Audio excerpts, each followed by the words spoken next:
Darkcast Network. Welcome to the dark side of podcasts. Life is messy. You might as well have some fun with it.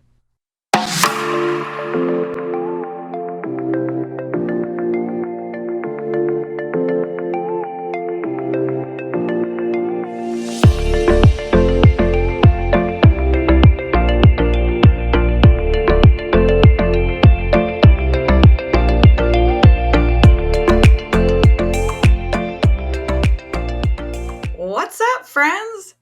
If you're new here, this is True Crime Connections Advocacy Podcast. My name is Tiffany, and I am your host.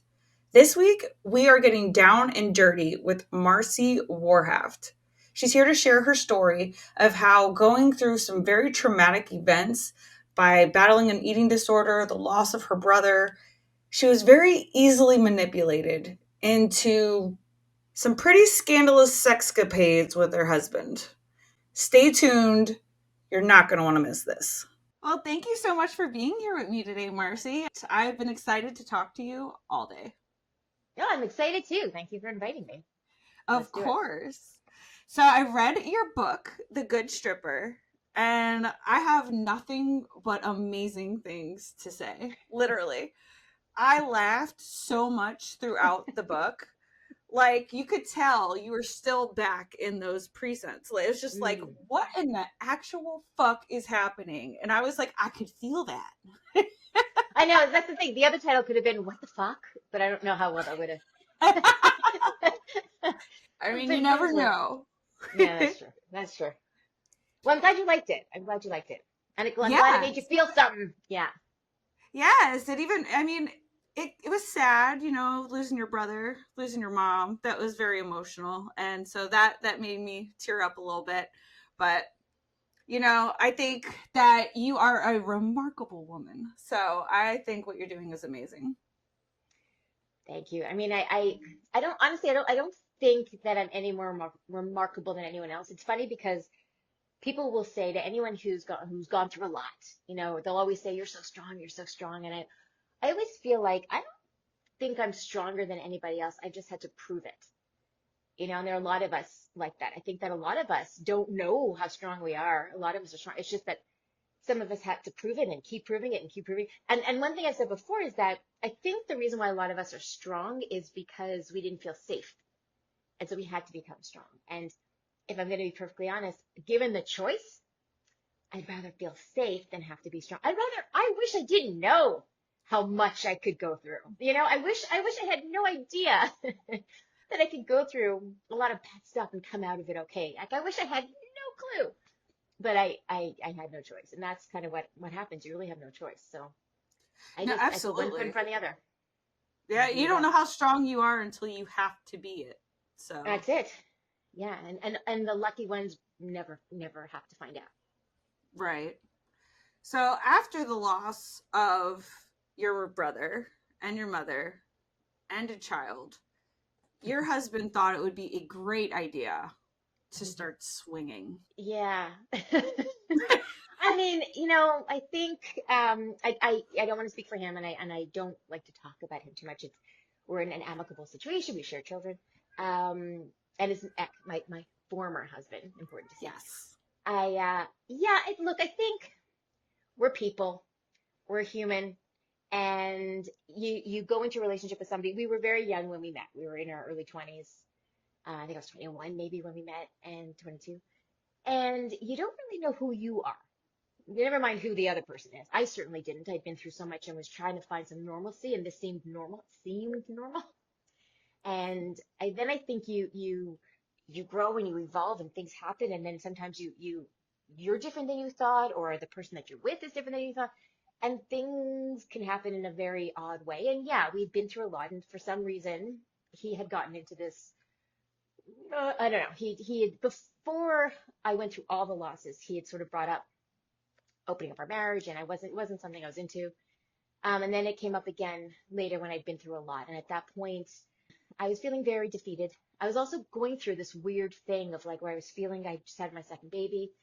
I'd lost 3 pregnancies, and I was feeling not postpartum, but I remember calling my doctor and being like, something's not. I felt off. Something was off, which makes sense because I'd been through a lot of trauma, both emotionally but also physically. I'd been really sick and spent time in the hospital just prior and had a baby, and something was just not right. And that's when he brought it up again, and I didn't have it in me to kind of go, is this a good idea? I don't think so. And I was still struggling with an eating disorder that I had started when I was 17, when I lost my brother. At this point, I was in my early 30s. And everything, it was just like this perfect storm that kind of hit. And I was like, okay. And I often say I confused being sexual with being sexualized. And I'd always been a sexual person, had a very healthy outlook on sex. But ever since I was 17, I never felt good enough to be part of the world and was looking for ways to prove my worth. And at that point, I sort of felt like, well, there's nothing really special about me, but maybe I can find some self-worth through my body. And I felt that I had lost, except for my children, I had lost everyone who really loved me. So maybe the next best thing is just to be wanted.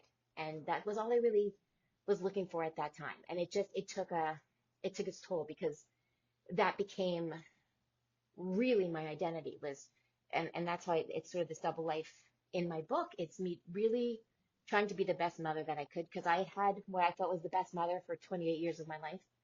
And I really, really, really adored my children and still do. But I wanted them to feel loved every second.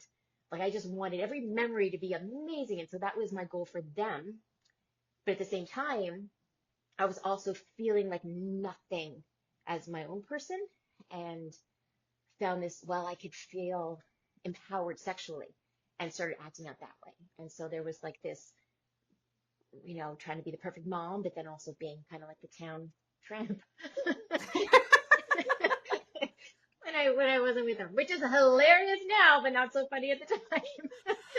I can imagine. See, it's exhausting if nothing else. Oh my God. I love that you referred him as idiot. Okay, so idiot, that's not my ex. Idiot oh, No, I know, I it's funny. know. Was the friend, I know, isn't that funny? I didn't know that they'd keep that in there, but yeah, well, I had to hide identities, but idiot was the first person that my ex-husband wanted me to be with, a friend of his. Yeah, because that's how I felt. I felt like he was a bit of an idiot, but I needed a nickname. No harm. It's just Right. No, it's just every time I just like chuckled a little bit. I'm telling you, like your book it was hilarious. I loved it. I think you're the first person that's described it to me like that. Most people are like, I couldn't read it. I had to make sure like that you're okay first, that and you're like, it's hilarious.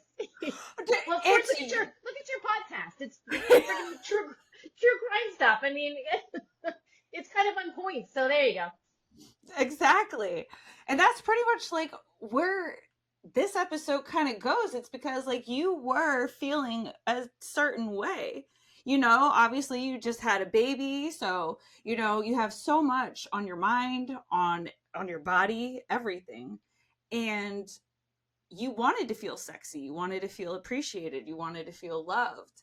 And so when he was like, hey, let's try this, I mean, you weren't like, woohoo, let's go for it. But you're like, at one point, fuck it. I think you might have even said that. Well, yeah, I think, well, you know what I think too is that this person in particular was somebody who was attracted to me, somebody who was interested in me. And so even though I didn't think super highly of him, which is another reason why he chose him, was because he knew I didn't like him. So he didn't see him as a threat, like an ongoing threat. But but here was somebody who cared about me in some way, you know what I mean? Who liked me. And so there was an appeal to that. I think that was an insecurity. I had huge insecurities. And again, like we had said, I lost my mother, my brother. At the time, I didn't have a relationship with my sister. My father was out of the picture, didn't grow up with any extended family. So it was just me.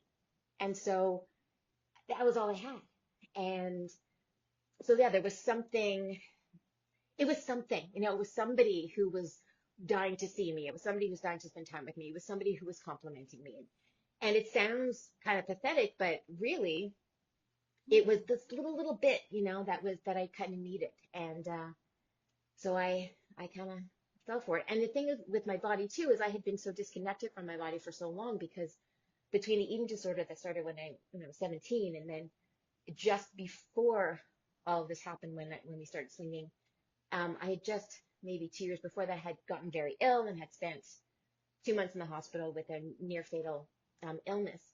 And so my body had been so foreign to me for so long. I had been so disconnected. And then I had a baby. And even at that time, too, you don't really know. And I was pregnant when I was sick and lost that baby. And like, I didn't understand my body at all. And I was very, very, very disconnected to my body. So sharing it wasn't, I didn't feel like I was, giving myself to, because I was here, my head was here, my body was there. So it was kind of an easy thing to give myself physically because I was so detached.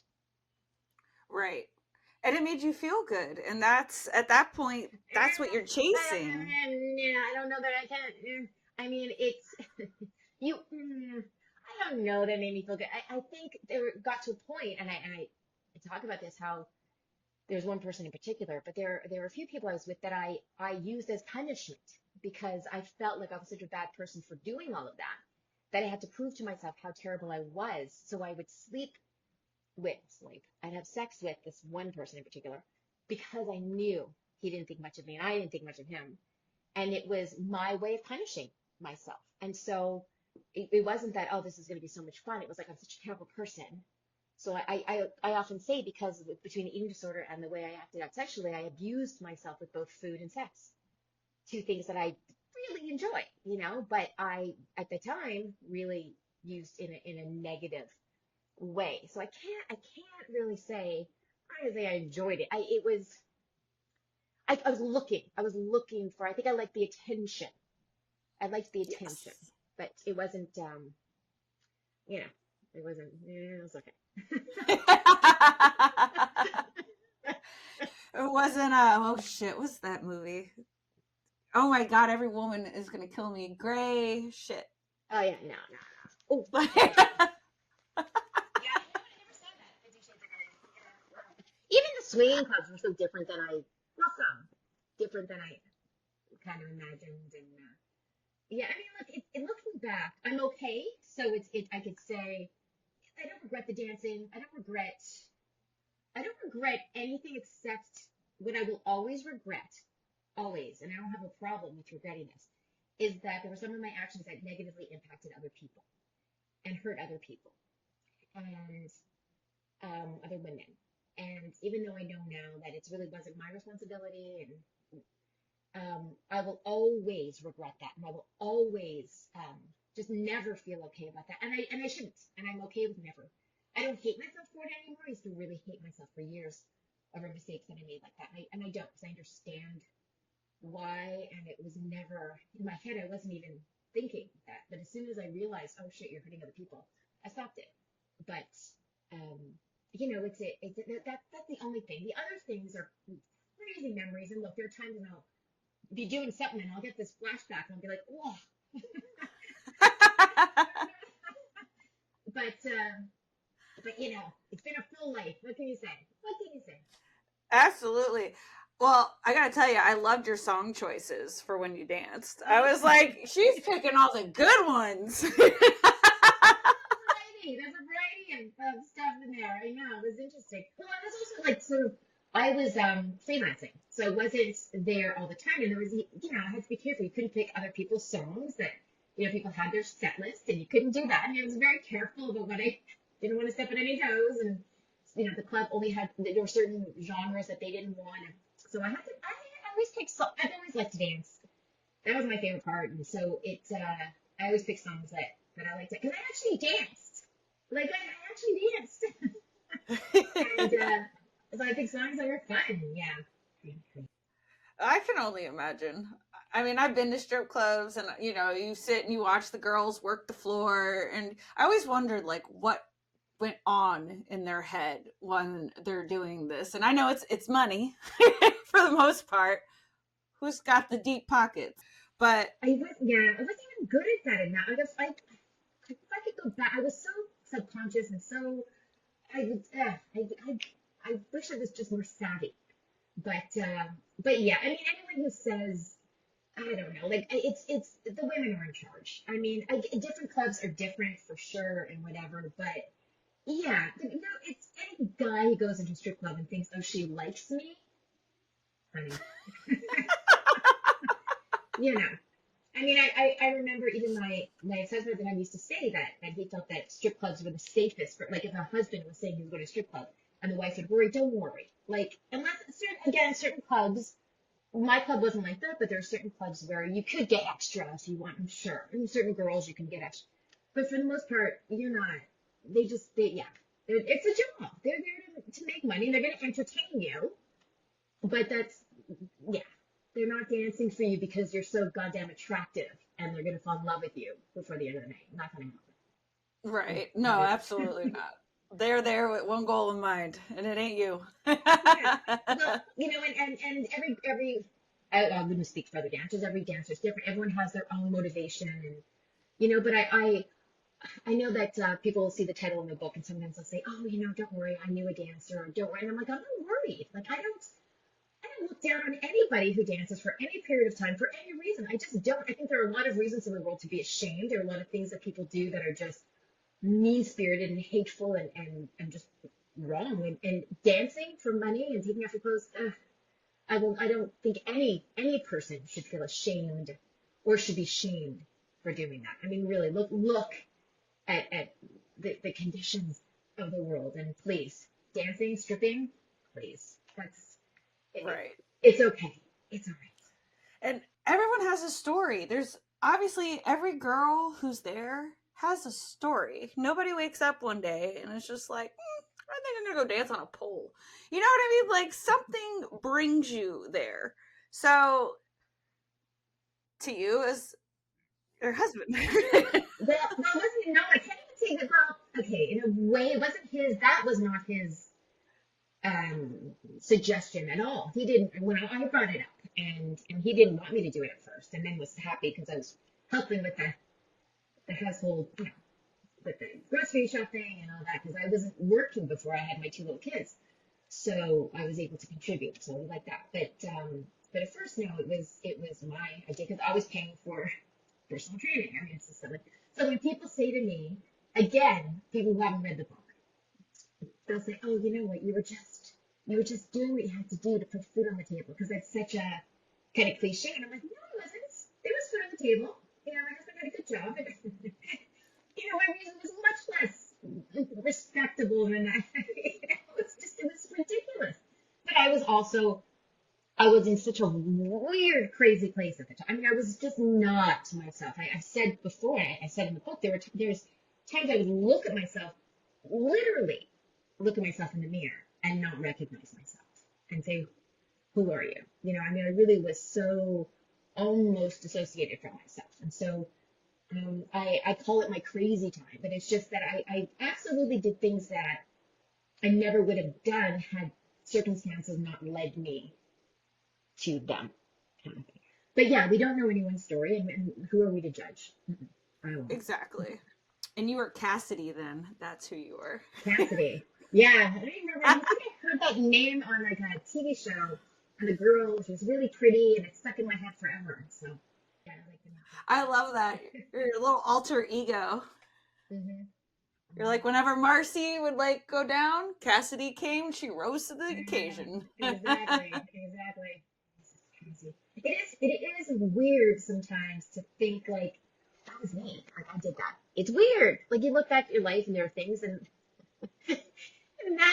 that stuff is part of my past is yeah, and it's so weird too because it is something that I kept so hidden. I mean the dancing plus the extracurriculars and all that stuff. I I kept those secrets guarded because I had children and all that and terrified that it would come out. And then I ended up writing a book.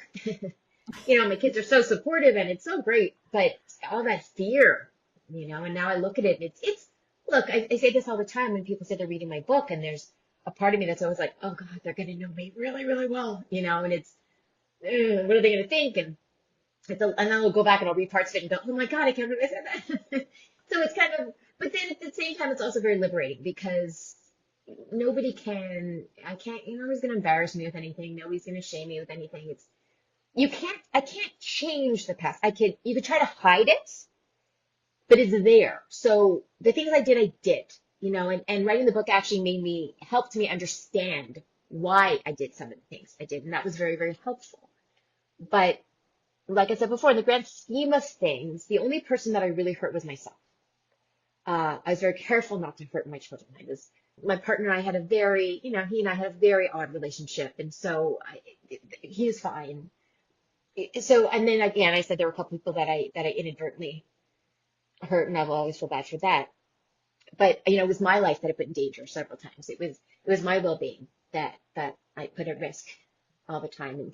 And so I feel bad now. I used to look back at sort of my Cassidy time and really not like that person at all and feel a ton of shame. And now I don't. Now I just feel kind of, I want to hug her and go, you'll be okay. You're better than this, go. Pick yourself up, move forward. But I have a lot more empathy. And I think that's what we have to do as human beings. I think a lot of times people get stuck in the past. And I think the reason why that happens, in life, we're supposed to grow, we're supposed to change, we're supposed to learn. And I think what we do, because I've spoken to a lot of people since my book came out who are stuck with some of the stuff that they did. They just feel so bad they can't get past it. And I think the reason that happens is because we're looking at the stuff that we did then with the growth that we have now. So now if I look back, right, and I go, oh my God, how did I do that? Why would I do? Well, of course, because now I've grown and I've changed. So I would never do that again. That's not the way I would react to things. And that's a good thing. But to beat yourself up over what you did when you didn't know any better, that's just not fair. So it's to look at that and go, okay, that's what I did then. What would I do the same thing now? No, that's the key. If you still do it now, then you're going to go, okay, what's going on here? But if you say, no, of course not, I would do something different.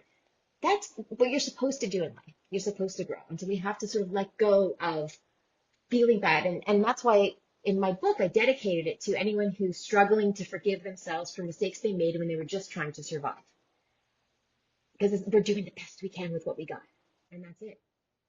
Oh, absolutely. I totally believe that. And it's part of the growth process. I mean, if we think about half of the things that either we've said to ourselves or think, oh my God, some of the things I've done, Jesus Christ, I could write a book. But,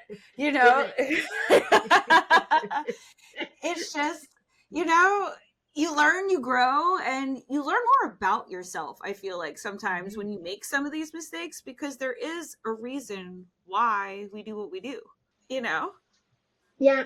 And I think that we are harder on ourselves than anybody else. I think that I was so prepared, as prepared as I could be without knowing what would come, for people to really react negatively to my book. And it didn't happen. And I think I was projecting my feelings about what I did, sort of expecting other people. And they didn't, especially there was there were specific things I thought people were going to come at me for. And they didn't. They were looking at other things and asking me other things. And it was so surprising. I remember going to do my first book club, and it's so silly, but I remember thinking, oh God, okay, so my first book club, they're going to get on all these, it was a bunch of moms, I thought they're going to get on me for being with people who had wives, which is my biggest shame. I'm really not happy about that. But so the fact that I was with people who weren't single, I thought they were going to, but their biggest question was, how did you not sleep? How do you have two toddlers and you didn't sleep? You go 2 days without sleeping. And I'm like, that's what they couldn't. They're like, screw them, whatever. They're like, how? We're so tired and we're sleeping. How did you not sleep for 2 days? Because I was stripping and being a mom, stripping and being a mom. So you never know what's going to resonate with people. There are people who contact me about my relationship with my father. I never thought that would be a thing. Like, it's so interesting. But I thought the thing that was like killer for me would be killer for everybody else. No. So that's what's so interesting. So yeah, in life we're gonna screw up. Yeah, maybe you won't, but then what are you doing? Like, I don't know. I think people who don't learn and don't grow, they're probably kind of doing the same thing, and that's okay. Like, listen. There are times when I think, ooh, a life like that would be okay. This is kind of like something exhausting. But it's my life. So, but I think, I think we focus too much on what we did wrong, and then being judged for what we did wrong, and the only person judging us is ourselves. It sounds like such a cliche, but it really is true. That's what I found anyway. I agree. So I wondered throughout the book, when you were in the hospital for months, do you think that he was cheating on the side? No, No? no, no, not at all. And that's one thing I made very clear is that, we were married for a very long time, and we definitely went through some kind of a dark, weird phase because there was no, I always make it very clear that I was never pushed into anything. I feel like I was manipulated, but not forced into anything at all. But he was, when I was in the hospital, fantastic. Like, I can't, no, like, absolutely the best partner that he could have been, he was at that time. So I don't have a single negative thing to say about that. I was very grateful. I felt terrible that I had put this, again, at the time I was 29. We had a 16-month-old at home. I was pregnant, and I felt terrible. I didn't have family really. My sister did come. We were in the other part of the country, and she did come over, but she was dealing with stuff, and it was a lot on him. And so, no, he was great. It was just, I think that's what was such a bit of a mind meh for me, was that was in 2000. I went into the hospital in January of 2000, and I came out in, like, I guess March. I don't know exactly when. And I'd lost that baby, and then got pregnant again and had my second son in 2001.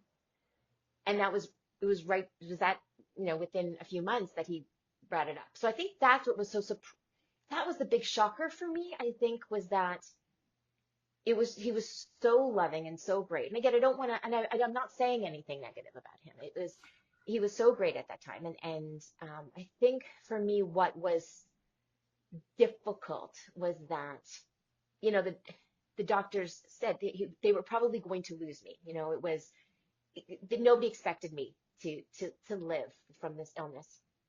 And then I did, and then I get pregnant again.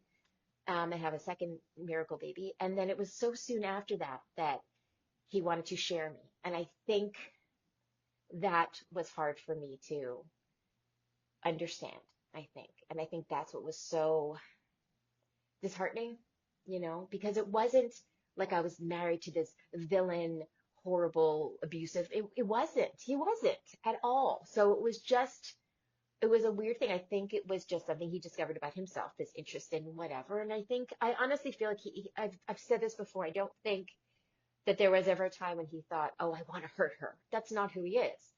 I just think it was more of I want to do this, so I'm going to tell myself she's okay because I want to do it. And he's human too. We're all human. And, just, it ended up affecting me really, really badly. But I'm okay. I got out of it, and I wrote a book about it, and now it's part of my life, and and it hasn't been boring. So that's all I can say. Yeah, now you're doing amazing things. You started traveling to schools to promote healthy eating. Like, that is amazing. Well, I did that for a while. Yeah, I did that for years because I had battled with an eating disorder for so long. And then went into recovery after I got out of all the craziness, and I started sleeping and eating and doing all the right things and left all that other stuff and focused on my family and getting healthy physically, emotionally, psychologically. So was in recovery from the eating disorder, but I saw how damaging the messages were for kids of all ages. Like, my kids were in elementary school at the time. And I mean, the messages they were getting about dieting was just, they were horrible. And so nobody back then was talking about it. This was 2006, 2007. Facebook had just started. There weren't any body positivity or any positive body image, anything, groups, and nobody wanted to talk about it. Nobody wanted to go on TV or the radio and talk about eating disorders because they're not glamorous. They're not sexy, So I did because because I'm just like that, and I hated it. And honestly, I didn't want another kid to go through what I went through. I didn't want another parent. I mean, I watched my mother deal with a child who just wouldn't eat, I mean, it's awful. And there's nothing worse for a parent than seeing your child in pain and feeling like you can't do anything to help them. So I wanted to help parents and teachers. And so I just started speaking out, and then it became a program. spoke to kids and parents and teachers and any kids group or parent group or anything, because at the time we were not getting the positive messages. So that's what I did. And I wrote a book for parents called The Body Image Survival Guide for Parents. So yeah, I don't know. It's like, I went through so much of my life. At first, I started off like this little kid who sang and danced and whatever. And then then I thought, yeah, I just have to be as small as possible, make myself as small as possible. Wasn't smart enough, pretty enough, anything enough. I'll just be tiny, tiny. And now I can't shut up. And it's, there's there's a great quote that says something like, Liberating. but it's like there's a great quote that goes something like, "I'd love to be mysterious, but I can't shut my mouth." It's like this is me. So there you go. Welcome to Creepy Tapas, the show where two spooky best friends give you tiny tastes of terror connected by a common ingredient. We serve up movie reviews, mysteries, murder, mayhem, and tantalizing tales from the depths of the internet, and some random bullshit too, all focused around a similar theme. We blend our love of horror, oddities, and general creepiness and dig a little deeper, discovering the history, psychology, and truth behind your wildest fears. Join us, Ash and Jordan, as we descend into full darkness every Sunday, wherever you listen to podcasts. It's Creepy Tapas, y'all. What? Proud members of the Darkcast Network. Yeah, no, I think that what you were doing is amazing because it does. When you said that there were already like eighth grade, or I don't even know if you said they were 8 years old or eighth graders already throwing up in the bathrooms, trying to fit in this mold that society has created that we're all supposed to fit in.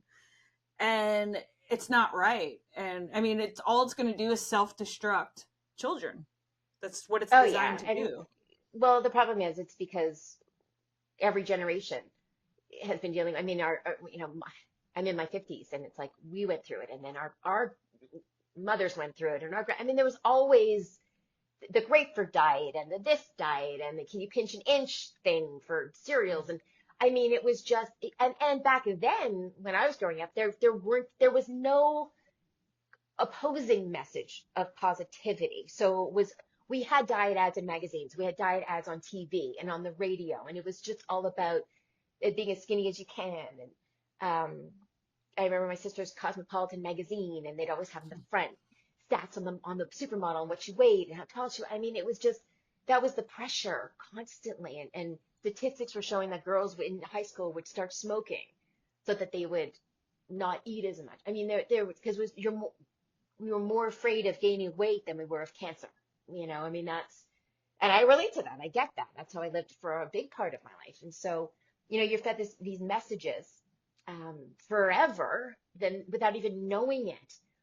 Oftentimes we're passing those messages on to our kids, even if we don't mean to. I mean, a lot of women I spoke to, I mean, they tried their best to be as positive and give as healthy messages as they could to their kids, but at the same time, the kids were hearing them put their own bodies down, or no, mommy's not going to have a piece of cake because mommy gained some weight, or da, da, da. And those are the messages that your kids are hearing. And so it's so much more insidious. It's so much deeper than people think. And eating disorders are so much more vicious than people think. I used to say it's not a vanity thing, it's a sanity thing. I mean, it was, I really, I talk about in the book that the one night I remember lying in bed and feeling that my heart was stopping. And I think I was probably 18, and thinking I should probably eat something because I probably had eaten 2 apples that day and that had been the most I'd eaten in weeks. And I thought I should go eat something. And then I thought, well, what if I'm not dying and I eat something and I didn't need to eat it? So I had I mean, I was more afraid of gaining weight than I was of dying. And that's a reality for a lot of people. And it still is. I'm grateful now that as crazy as life is with the internet and social media, which is brutal, at least there are places you may have to look for it, but there are plenty of places to hear some positivity. I mean, you are seeing people who are showing their bodies going, this is me and this is what healthy could be. And we didn't have that growing up. So it's just looking for it. But it's something that has gone on forever. People ask me all the time, do you think it's gotten better? I'm like, it's gotten different. this is still something that's going to be an issue. It's gotten different. Yeah, I don't know if I could say that there's a healthier outlook today. I would like to say so because people are standing up for themselves more. And, people right now you can pretty much identify as anything you want to be. You want to be a pizza, you could be a piece of pizza. You It's know a what I very mean? weird time. Like, It's a very weird time. I know we seem to go from extreme to extreme. And now I'm waiting. I don't know if I'll still be around, but at some point, I'm hoping things just kind of find their place because we do. We tend to go from one extreme to another extreme, and that's such a problem because then there's always fighting, right? Because anytime we're in an extreme, it just you turn people off completely. So even if the idea behind something is good, when you get into the extremes, you just lose the masses. And so I don't know. I wish there was just we find that place of common sense would be great, but I don't know if that'll. I don't know. I can't imagine. It just seems like the world's getting crazier and crazier. It really is. unfortunately, yes. That's why, like, one of my main goals is to bring awareness to like generational trauma and childhood trauma because that is a cycle that also repeats. And we've got to get to the bottom of it. We got to be able to see when we are doing these things to our children. And like you said, we have to watch the way that we talk to ourselves. I've had to learn that big time Oh yeah. because oh yeah, I was the first one to always be like, you dumbass, or what the hell, you know what I mean? And it's like, no, let's like replace that dumbass with like silly. You're Yeah. so silly. Silly's good. Yeah. Yes. But we have to, because when your children see you do that, not only will they maybe start looking at you the way you see you, and Yeah. that's not what Hmm. you want, but then they might be like, well, then that must mean I am too. Exactly. Exactly. And I think women are the most at fault for this because I mean, I still, I preach against doing this and then I catch myself doing it where someone will say, oh, you look great. And I'm like, oh, no, I look tired or something, and it's like, we can't just own it and be like, thank you or whatever. I think we really put a lot of pressure on ourselves. And I think also as women, when oftentimes when a woman comes across, when she's confident, she can come across as arrogant. And I think it can be seen as a negative, like, oh, she thinks she's so hot. Oh, she thinks she's so. So I think a lot of times we're apologetic for when we feel good about ourselves. And I think that has to change. I think that, little girls need to see, and I say little girls only because I think oftentimes, and I raised boys, and so their confidence was always very important to me. So I'm not minimizing it. I know boys struggle with a lot of different things in the same body image sphere. But I think that a perfect example of this is I remember there was a book that came out years ago. It was such a thing where parents were upset, some parents, because it was the same company put out these two books that looked the same. One was for boys and one was for girls. And for boys, it was like how to be powerful. It was how to be a good speaker, how to be a leader. And for the girl, it was how to be beautiful and how to be polite and how to be. And that's the thing. I think that so girls are kind of taught just be pretty, be nice, and it's okay to not be pretty. It's okay to not be nice sometimes. It's okay to just be and feel and do and be loud and be opinionated and and I think that that's something that boys will see from not what their parents say, but from what they do. So just like you said, like I can say, oh, it's okay to have a voice, but then if they were to see me speaking negatively about myself or let somebody else put me down, then that's what they're gonna emulate. Not what I said, but what they saw, how they saw me in action. So I do think it's very important that we're careful about that, the messages that we give ourselves. But yeah, it's a tough one. And I've said in my first book, for parents, is even if you have to lie, like, that's the one time I say it's okay to lie to your kids. Like, even if you're not feeling great about yourself, it's okay to tell them that you love yourself, because the more you say it to yourself, the more you start to believe it too. But it's really, it's important for them to know that it's okay to be proud of yourself. Right. And it's okay to fail at things. It's okay. I had a really big problem with that. I didn't want to try anything because I was scared I was going to fail. So many people.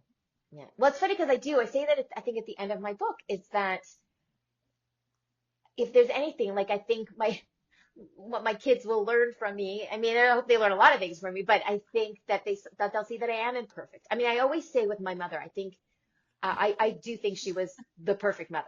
And now I don't think she believed that. I think she was hard on herself. But she to me was perfection. And not because she was perfect, because I got to see her imperfect, but still amazing. And that taught me, oh, I could not be perfect and still be a good mother.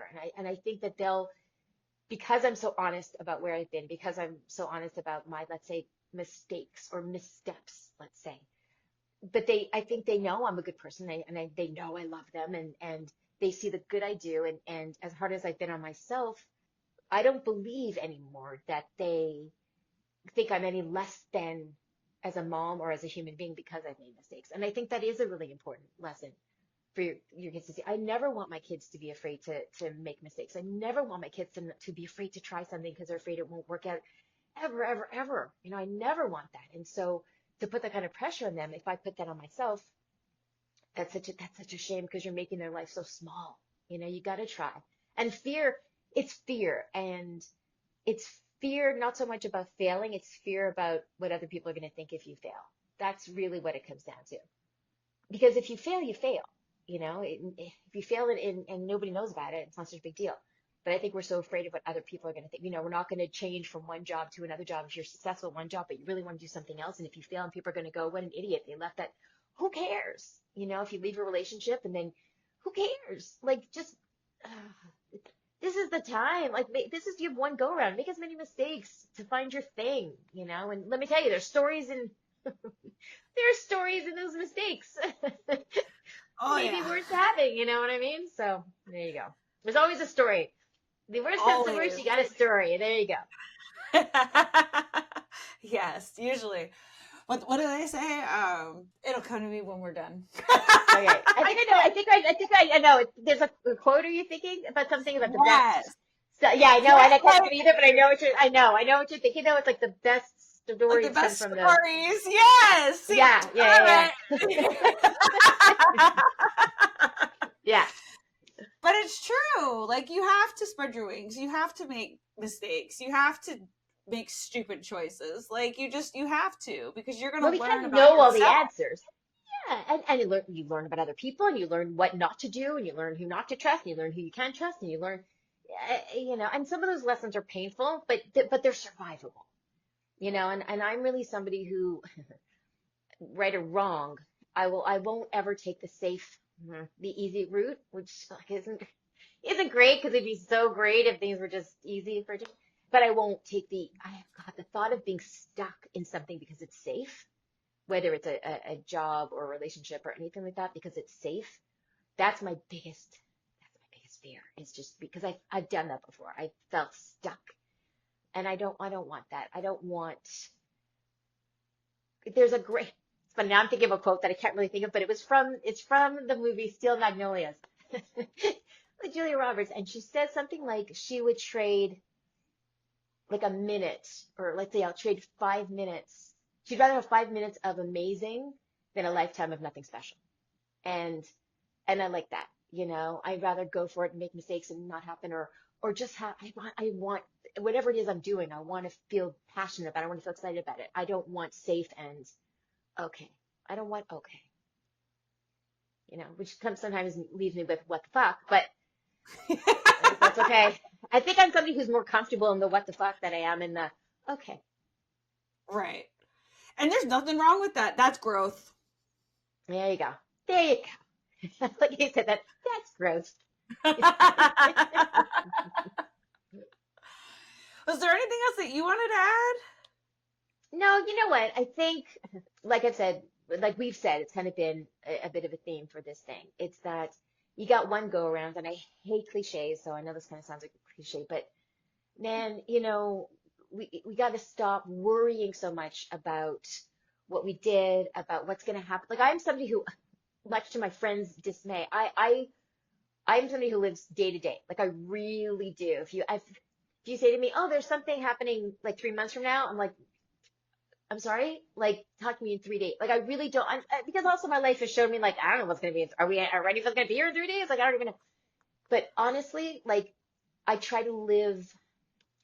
I try to take each moment, and when it's a bad moment, I accept that it's a bad moment. And then when it's a good moment, I take that it's a good moment. If I feel like crying, I'll cry. If I feel like dancing, I'll dance. And I honestly have gotten to the point where I do not care what other people think. I truly, truly do not care what other people think. I want to be a good person.